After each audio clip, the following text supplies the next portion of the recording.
us. "Let me get the lights." He disappeared around the far corner. "Mid-century at its finest," Scott said.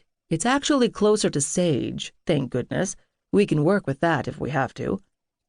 The entryway flooded with light. Bruce called out to us, "Did I get it?" "Yep, they're on," I called back.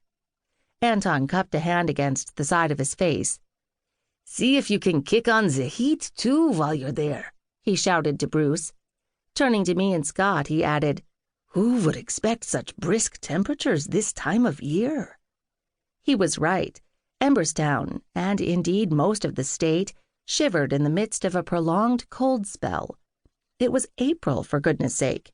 After teasing us with a few weeks of spring, Mother Nature had decided to shoot rainy, chilly weather our way.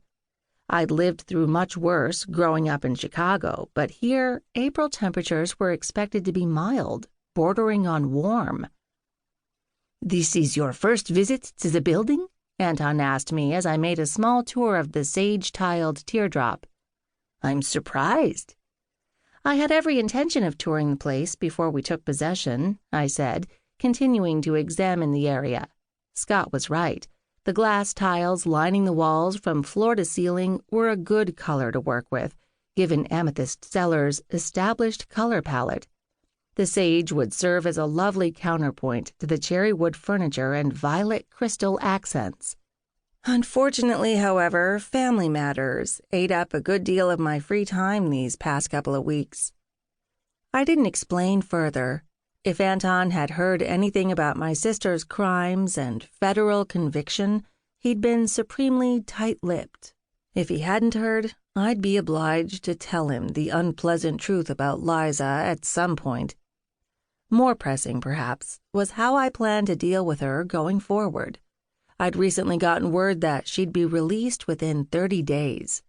That call had come in almost a month ago, and I still hadn't tied up all my loose ends. But I refused to allow any negativity to intrude on today's celebratory mood. Bruce rejoined us. "What do you think, Grace?"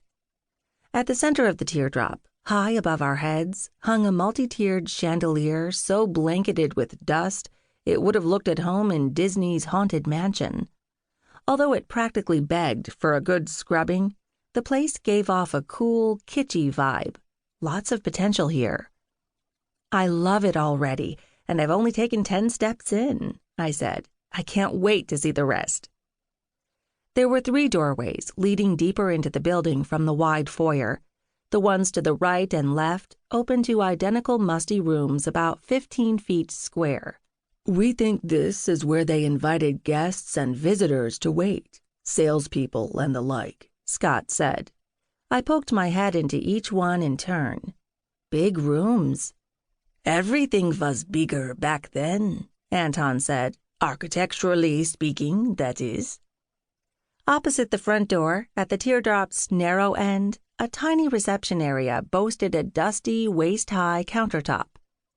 "Check this out," Scott said as he took up a position behind it. "Is this a perfect place for our host stand or what?"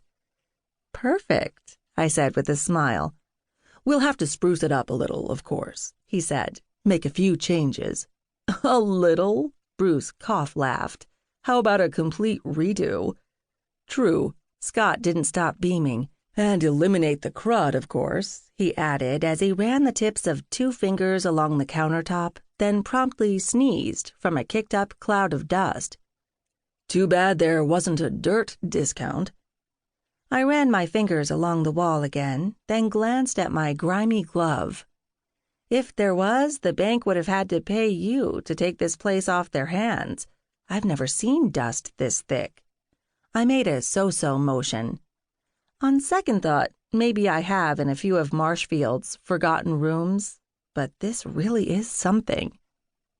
"How long has the building been abandoned?" Anton asked as we made our way, single file, past the reception area into the heart of the structure. 15 years at least," Bruce said, "when the glass factory closed up shop." Wow.